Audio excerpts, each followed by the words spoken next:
So how to add fingerprint on your Samsung Galaxy S25 Ultra? Open up your setting.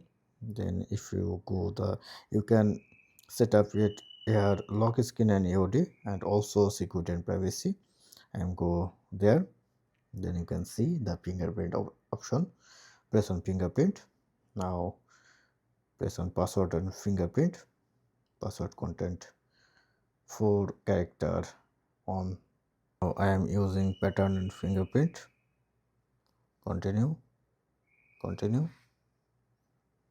and press on done. Continue. Now you have to register and enter your fingerprint able. Just complete the process.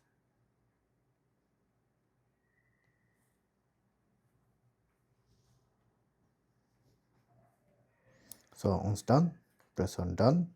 You can add another fingerprint, like if you want to use another hand, you can also do it by press on add